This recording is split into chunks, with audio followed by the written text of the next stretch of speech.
So now, going on. So we've got to the situation where the school was saying that we'll definitely need to bring in the police.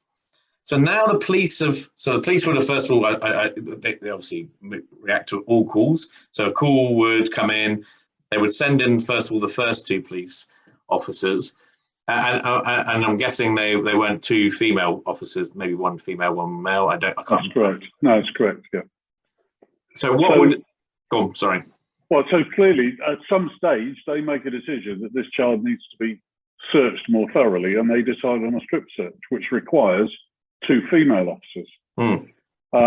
So searches are codified, if you like, under the Police and Criminal Evidence Act Codes of Practice, which says that actually if a strip search is going to take place, then it requires two officers of the same gender as the person being searched, unless that person expressly says, no, I don't want two females, I want a male and a female present, or whatever. Yeah. Very unusual for that to happen, but yeah, like all guidance, it tries to cater for every eventuality. So as there's only one female police officer at the school, they call another two officers because they are working in double crewed vehicles. And so they have a second female officer. So those two female officers then take the child into the medical room at the school and strip search her. And there's quite a long discussion in the case practice review about the Police Code of Practice, the College of Policing Guidance, and also the DFE guidance on searching in schools. And it gets into quite a lot of detail about the circumstances in which, for example, the Police and Criminal Evidence Act Codes of Practice talk about strip searches taking place in police stations. Doesn't mention schools, but my initial reaction when I hear about a strip search in a school, really, now again, it may be that those officers thought it's better to search her in the school in a place that she's more familiar with, in a medical room, than to take her to the police station for the purpose of a search. It may have been well intended, but you've really, again, got to go back to first basics. What's our objective here? Do we seriously have a reasonable suspicion that this child has something in her possession that is so dangerous to herself or to other people in the school that it justifies an intimate body search on school premises? And it's where was, I don't know where the thinking was. Well, again, we were both weren't there, so yeah. But my reaction is not in a million years. Yeah. Unless you thought that child, and you had really good grounds for thinking that child had a knife or a gun or something that they were really intent on doing some serious harm to themselves or to somebody else. And then I think we've got to be realistic in those situations. For the protection of that person or the protection of other people, a search might well be justified. Yeah. But if we're looking for cannabis, can we really reach that same level of seriousness where we actually justify an intimate body search? And for me, that's where that reasoning falls over dramatically. So basically, just to summarize, you're saying a strip search is literally almost a last resort. It is that thing, an intimate strip search, sorry. Obviously people search bags and things, but an intimate strip search is almost last resort on basically harm. Somebody's going to do harm or do harm on somebody else. Is harmful to them or harmful to somebody else? Yeah, absolutely. And that's the way the Code of Practice works. Absolutely. So what do you think was potentially, and obviously we weren't there, so do you think that the police were just, because the school was maybe, as we were talking about before, everyone's sort of going, we've got to do something. They maybe the police, again, I don't know the age of the police officers, but did they get taken into that sort of frenzy? Well, I mean, in my head, I'm thinking, well, did they actually think they were supporting the school? Yeah. Did they actually think they were being helpful? And they were thinking more about the teachers than the effect that this was going to have on the child? Yeah. So did they feel, oh, well, no, we've got to support the school. The school are worried about this, so we've got to do something. We've got to do something. Well, what that something might be, might not be a strip search.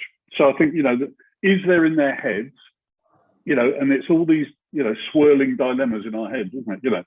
Did they feel that they were actually, oh, well, we're going to support the school. This is, they're worried about the situation, so we're going to worry about it. Did those teachers ever envisage that it would result in that course of action when they called the police? So with the benefit of hindsight, I suspect that those teachers and those police officers will be asking themselves some very serious questions about their decision making on the day. Yeah.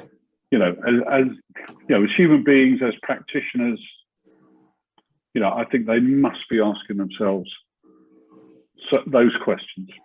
Was there something else we could have done and that we should have done?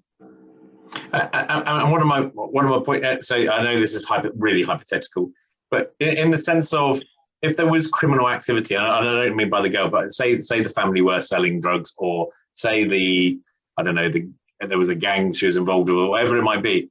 Do you think the scenario that's happened to Chalky would have affected and potentially damaged any case, of trying to deal with it, or do you think they would always be separate? So it's not that's not a big issue. Yeah, I can't see it impacting evidentially. Okay. For me, it's about the impact on all these people. Yeah. And it's had a huge impact on the child, the family, the community, the teachers, the police officers. There have been no winners in this situation. No. It always comes back to trust, really, doesn't it? Yeah. Ultimately, the trust has just basically been, and that's really hard to get back as well. We probably all know scenarios where you've had to build back trust of some sort, and it's a difficult thing to do. And I think that's definitely been almost eradicated to a large degree with the different people involved. It's a huge challenge, massive challenge.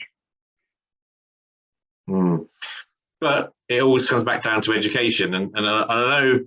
So I know that one of the things that I know you talk about a lot, and it's in your book, and I know you're doing a paper on culture, but also at the same time you deliver training as well, and you support DSLs and clubs as well, and anybody who effectively deals with safeguarding. So what would you want to happen now, especially probably more in schools after we've been talking about it? I know we just said about more training, and maybe a certification of quality of training or longer training. What sort of things, what if you were to sort of number them, what are the 6 or 7 or even 10, if you want, things that you feel need to now happen if we want to make sure and ensure the children under our care are fully protected as much as we possibly can? Well, I think we have to start with every aspect of initial training. We go to great ends through safer recruitment processes and the single central record to ensure that we try to screen out or deter people who might cause harm to children when they enter education in any role. But then does their induction and their education, particularly as student teachers, for example, go into sufficient depth about these issues? Because my own daughter's a teacher in year 6, and I know that when she did her postgraduate qualification, they had 2 hours and some PowerPoint slides on safeguarding. Now, she'll have had an induction when she arrived at her school, which will have included the safeguarding policies and procedures, but it will nowhere near have gone into the level of depth that we've been talking about around the issues, and the really complex issues that, and the decision making that they have to do on a daily basis. Absolutely not. So I think we need to look at initial training in addition to induction. I think we need to have national standards. I think training, and qualifications. I think training should be to a national standard. I think it should be all CPD certified. I think it should, one of the questions we pose is your training, attend, watch some PowerPoint slides, sign a sheet to say you've attended and leave? Or is it actually arrive, receive some information, get involved in discussions about the practical application of what you've been involved, learn more about current and serious and emerging issues that you need to know about? And then is there a knowledge check at the end to actually ensure that the learning that was intended has actually, been achieved? So I think there needs to be proper standards for training. If you deliver safeguarding training, you need to be properly qualified. Just being a previously experienced DSL, I'm a previously experienced police officer. I used to be trained in the use of firearms. I used to be a hostage negotiator. I would not dream of trying to train people to do those things. So just being an ex-safeguarding lead doesn't make you a safeguarding trainer. It really does need you to go and get some proper qualifications and to be certified to a standard. Do we really think that it's right and fair for our teachers to be trained in safeguarding for people with no qualifications in safeguarding? Do we think that's acceptable? So I think, standards, proper syllabus, proper evidence of gaining knowledge, proper ongoing immersive development,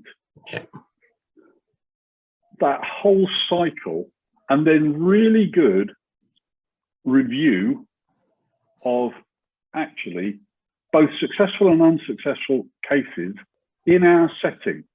Because as well as learning lessons from external practice and serious case reviews or case practice reviews and so on, one of the most important things that we can do is to actually look at when we've dealt with a safeguarding situation successfully and when it's gone less well, and analyse why.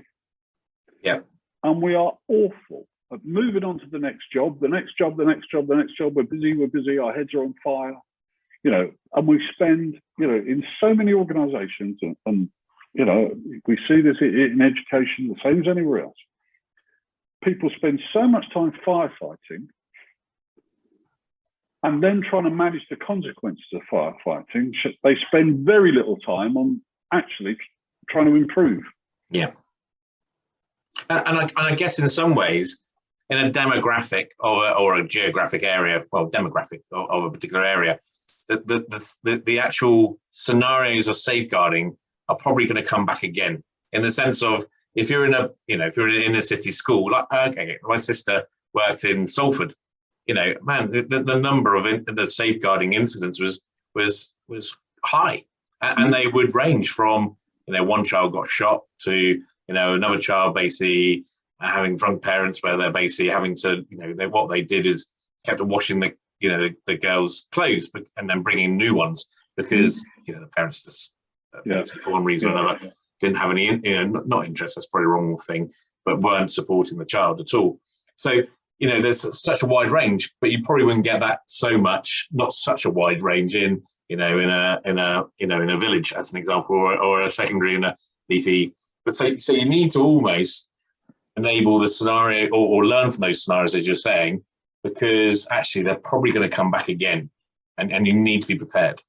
And this is where contextual safeguarding is important. So you understand the context that you're working in, so your community, what are the issues affecting that community, or affecting the children in your school when they're out in that community, understanding that.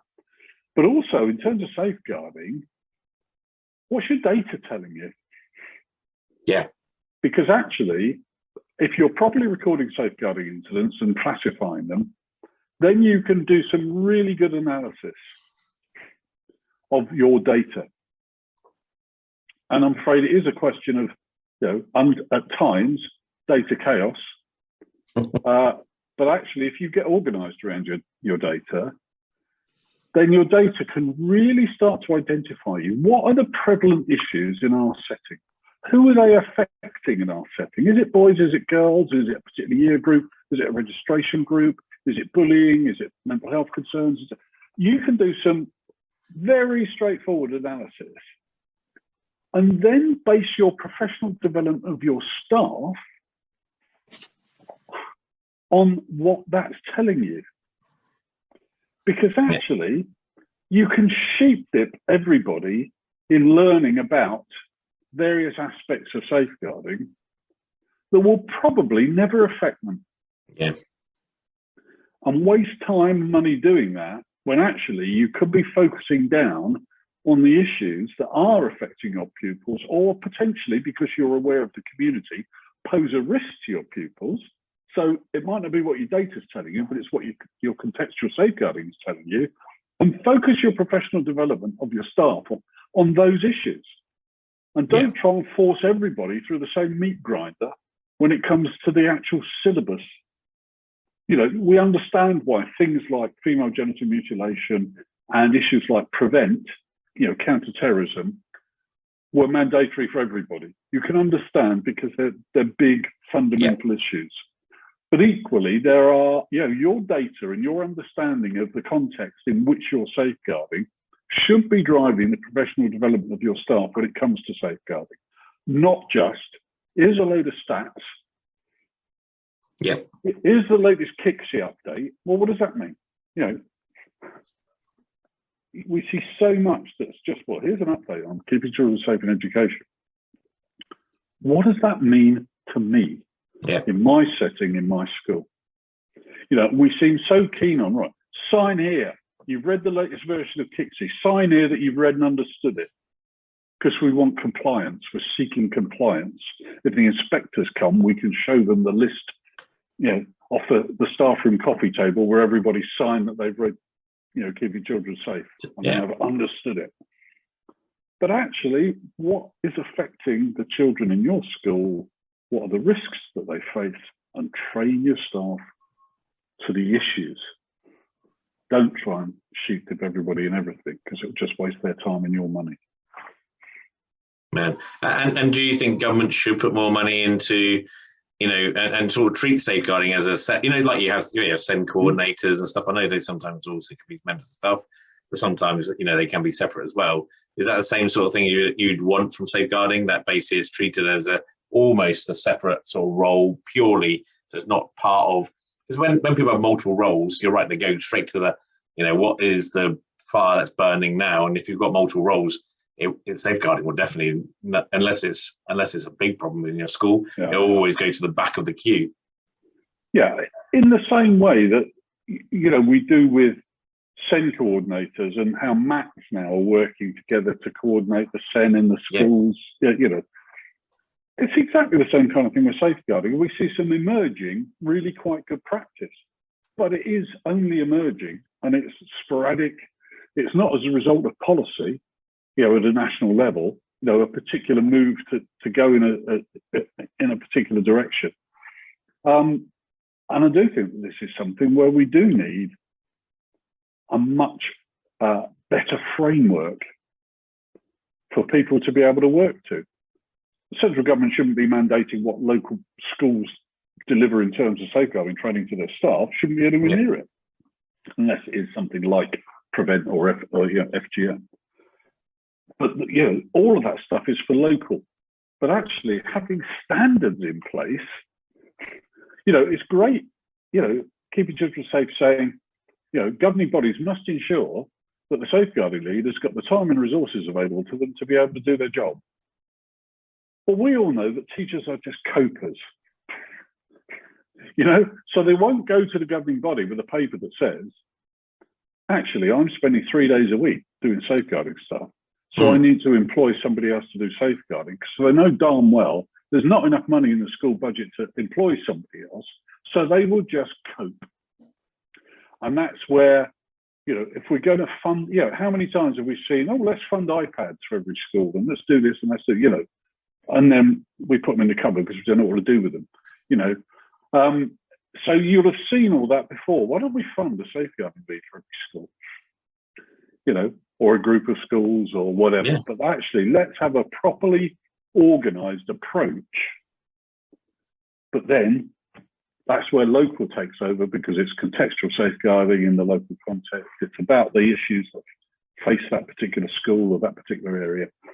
And I think then you can have a properly resourced framework in place while ensuring that all of those local issues that are so important are taken into account as well. Excellent. I'm, amazing. Again, I think so much for people to take in. I've definitely learned a number of things from this discussion.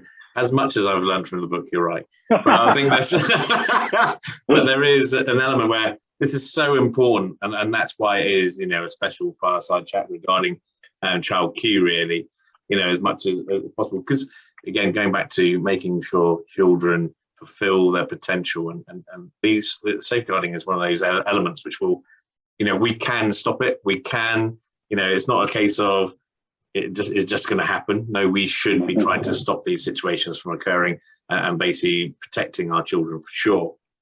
I think the things that you talked about, so, there is nothing you can say against them. So, having a better framework and government treating it more seriously, really, and funding it seriously to ensure that basically there are DSLs who are independently sort of, focused on supporting and protecting the children, either in the context of a MAT or geographically, in individual schools. That's very important. Training, you were saying about training, that definitely needs to sort of change and be more, iterative. It's got to be something where basically they keep on up to date with the latest scenarios and case studies, data. You talk about data and basically analysing that data to understand the context of locally, but as much as anything else, but also to ensure there's a culture of learning. So looking through the data and understanding how to then react differently potentially next time. Because some of these things could be just tweaks, I'm guessing. So constantly just basically improving, and that comes back to that continuous development, and ensuring that you contextualize your continual learning as well in the local setting. I think it's been brilliant and amazing, Martin. And again, a big thank you. I think schools, MATs, and DSLs. Well, DSLs will probably just be nodding, going, yes, absolutely. I think, they're probably the same as schools, all fairness. I think everybody knows that this needs to improve. And I think, obviously you don't know I was going to say this, but, if anybody from government is listening, then they need to get in contact, I think, with you. I think you've got so much knowledge and experience that I think it would be a really important thing. And I know that will make you blush a little bit, but I think it's very, very important. So thank you. No, thank you, Nick. This is why we get up in the morning, isn't it? So, yeah. Absolutely. So a big thank you, and we'll talk soon. Indeed. Thank you, Nick.